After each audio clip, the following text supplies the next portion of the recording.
Hi, I'm Yekai, and today we'll be talking about the role of imagination in today's context. So what is imagination? Well, put simply, it is the brain's ability to create concepts out of things that are not present to the senses. So let's talk about Harry Potter and Lord of the Rings, two of the most successful book series in the world. And what do they have in common? They are all rich in imagination and fantasy. Imagination was something that played a huge role in our lives, and the imagination of the authors that we read took us to countless fantastical places and spun together many of the stories we grew up loving. But yet imagination in this day and age has changed drastically. No longer is imagination used simply for storytelling purposes.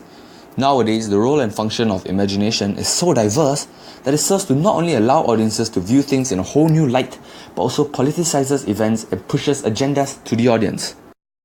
Take, for example, The Life of Pi by Ian Martel.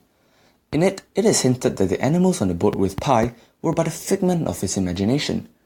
In reality, the animals were a symbol of real humans, his mother, a cook, and various other characters. And what did the tiger represent? Himself. The animals were meant to mask the atrocities committed on the boat. The death, murder, pain, and suffering could then be justified as the work of wild beasts, not humans.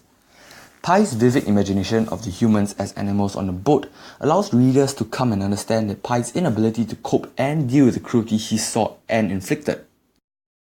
In doing so, it reveals a new perspective of human nature, not one of determination and grit to survive an ordeal which Pi has just gone through, but one of cruelty, murder, and primal savagery that has allowed Pi to do so. Hence, the imagination of Pi has allowed readers to see human nature in a darker, more twisted light.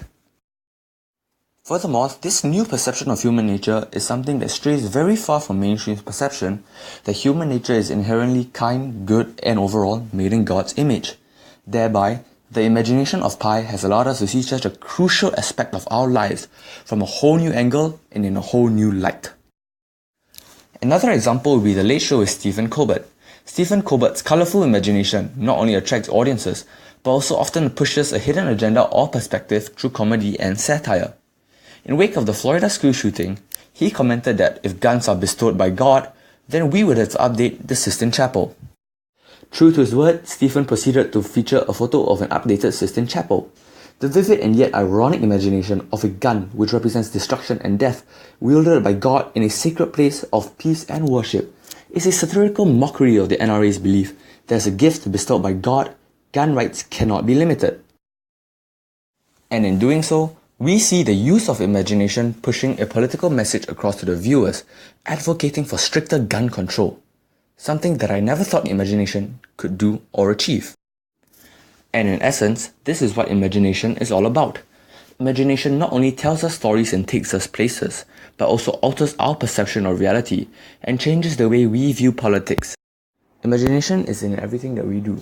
Indeed, in the coming months when we embark on our IEP project, we will be required to use imagination to think up of possible scenarios and conclusions to our inquiry question. Thank you. Created using Powtoon.